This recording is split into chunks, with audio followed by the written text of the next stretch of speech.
এসেছেন যে আমার মতো চেহারার কারণে এই যে দেখে যান। আপনার চাইতে বহু সুন্দরী মানুষ এখনো পর্যন্ত কবরে পড়ে আছে। এটা চেহারা দেখার জন্য আমার আপনার কেউ আসে না, এসেছি কিছু নেওয়ার জন্য। আরে বিশাল আয়োজনে লক্ষ লক্ষ টাকা খরচ, 5টা মানুষ যদি শিরিক থেকে বাঁচতেই না পারে ছাতা দিয়ে লাভ কি? কথা বলে না কেন? আমি সহ যাদের এই বিশ্বাস এখনো আছে যে না ক্ষমতায় জনগণ দিতে পারে, এটা এখন পাল্টাতে হবে। এইটাই বাংলাদেশ জামাতি ইসলামী মানত না, এই জন্য তাদের নিবন্ধন পর্যন্ত বাতিল করে দিয়েছিল। তারা বলেছিল না ক্ষমতার উৎস আল্লাহ, কুলিল্লাহুম্মা মালিকাল মুলকি তুতিল মুলকা মান তাশা। ক্ষমতার মালিক কে? জোরে বলেন। আমি একটা মাত্র টাচ দিলাম, এরকম 44টা আমার এই ছোট নজরে দেখতে পাচ্ছি বাংলাদেশে। সুতরাং যাদের এই বিশ্বাসে আছেন, আপনি নামাজ পড়তে পারেন, রোজা রাখতে পারেন, মুসলমান দাবি করতে পারেন, কিন্তু আপনি মুশরিক। প্রশ্ন রাখতে পারেন নামাজ পড়ে আবার মুশরিক হয়, রোজা রেখে হজ করে কাবা শরীফ ঘুরে আসলাম তারপরও আমি মুশরিক। আরে ভাই, আপনি শুধু কাবা ঘর ঘুরে এসেছেন, আর আবু জেহেল ছিল কাবার সভাপতি।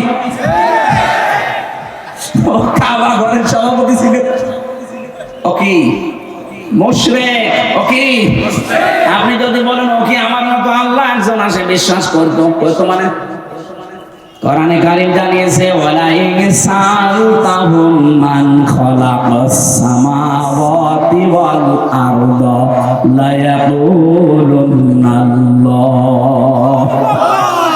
আল্লাহ পাক বলেন হে নবী, আবু জেহেলকে যদি জিজ্ঞাসা করেন আকাশ আর জমিন কে বানিয়েছে, লা ইয়াকুলুনাল্লাহ, এখানে যারা গ্রামার বোঝে লামে তাকিদ নুনে সাকিলা, আবু জেহেল গ্যারান্টি দিয়ে বলতো আল্লাহ বানিয়েছে। তাহলে আল্লাহ একজন আছে, বিশ্বাস করতো না? বলেন বলেন।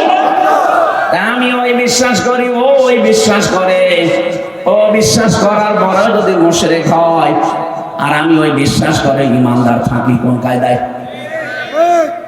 পার্থক্য তো এতটুকুই যে ক্ষমতায় দিতে পারে যে দেবদেবীরা আছে এরাও, আর এখন আর দেবদেবী আমরা বিশ্বাস করি না, করি মানুষ দিতে পারে, কথা একই। শয়তান এটা উল্টিয়ে দিয়েছে আমাদের সামনে, কারণ শয়তান ভালো করে জানে 96% মুসলমান এই বাংলাদেশে, এদের কাছে যদি একটা মূর্তি খাড়া করে দিয়ে বলি এটা পূজা করো, জীবনও করবে না। এটা যেন না করে অন্য কায়দা এটা করা যায়, সেই বিশ্বাসটা আমাদের ঢুকিয়েছে। আমি সহ যারা এই বিশ্বাসে আছে, বিশ্বাস পাল্টাবেন কিনা বলেন? যদি না পাল্টাতে চান আমি ওয়াজ করব না, বেকার আমি সেই কুষ্টিয়া থেকে আসলাম। এদেশে বহু মানুষ আমি জানি এখানেও বসে আছেন যারা এখনো বিশ্বাস করেন ক্ষমতায় দিতে পারে জনগণ। না, এ বিশ্বাস যারা করেন এক্ষুনি বিশ্বাস ভেঙে চোরমার করে ফেলেন। মজবুত বিশ্বাস আজকে নিয়ে যাওয়া লাগবে, দুনিয়া একদিকে যাক, আমি এইটা বিশ্বাস করি ক্ষমতায় দিতে পারে কে। বিশ্বাস আমরা করি না। হালকা পাতলা যাদের একটু এদিক ওদিক ছিল যেন ঠিক হয়ে যান, নয়তো আপনি মারা গেলে কবরে দেব, জানাজা দেব, সব বেকার হবে। কি আমি যে কথা বলতে চাচ্ছিলাম এতক্ষণ পর্যন্ত, ঈমান অন্তত যারা আমরা এনে ফেলেছি, আমাদের ঈমান যেন নষ্ট হয়ে না যায়। ঈমান নষ্ট হয় প্রথম কারণ কি?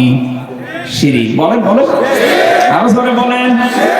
এবার আমি আরেকবার বলছি, শেষ বলা, আল্লাহ যেটা পারে ওইটা অন্য কেউ পারে, এই বিশ্বাস করার নাম শিরক। যারা করে তারা, কিন্তু একটা বললাম এই বিশ্বাস নিয়ে বহু মহিলা বসে আছে প্যান্ডেলে, ওরা এখনো পর্যন্ত বিশ্বাস করে সন্তান দিতে পারে কোন পীর সাহেব বাবা, পারে না। আপনারাও এখনই পাল্টাবেন। কিয়ামত পর্যন্ত যদি আপনি হায়াত পান, সন্তান না হয়, মনে করবেন আল্লাহ দিচ্ছে না, কারণ এটা দেওয়ার একচ্ছত্র মালিকানা আল্লাহর। লিল্লাহি মুলকুস সামাওয়াতি ওয়াল আরদ ইয়াখলুকু মা ইয়াশা ইয়াহাবু লিমান ইয়াশাউ ইনাসা ওয়া ইয়াহাবু লিমান ইয়াশাউ যুকুর।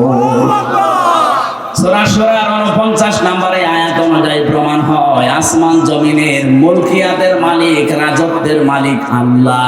যাকে ইচ্ছা তাকে সন্তান দান করে, মেয়ে দেয়, ছেলে দেয়। যাকে ইচ্ছা আল্লাহ কিছু দেয় না, বন্ধা করে রাখে। সব কিছু ক্ষমতার মালিককে। সুতরাং কোন মহিলা যেন কোন সন্তানের জন্য কোন দরগায়, কোন দরগায়, কোন মাজারে পীর সাহেব জিন্দা হোক আর মরা হোক, জীবন আর যাবেন না। ছেলে মেয়ে না হয় না হোক, আপনি শিরিক করতে পারেন না। কথা বলে না কেন? এই যে 44টা বলছিলাম, এটা 2 নাম্বার গেল। 3 নাম্বারটা বলছি, আমি সবগুলো না বললেও অন্তত টাচ দেই। কোরআনে কারিমে সূরা আরাফ 154 নাম্বার আয়াত শেষের দিকে আছে। আল্লাহ পাক বলেন, আল্লাহ লাহুল খালকু ওয়াল আমর তাবারাকাল্লাহু রাব্বুল আলামিন।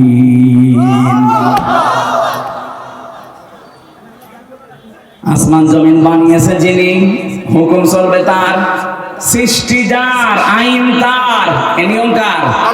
বলেন বলেন। যেহেতু আমরা বিশ্বাস করি এই পৃথিবী বানিয়েছেন আল্লাহ, তাহলে এই বিশ্বাসও করা লাগবে এখানে আইন চলবে।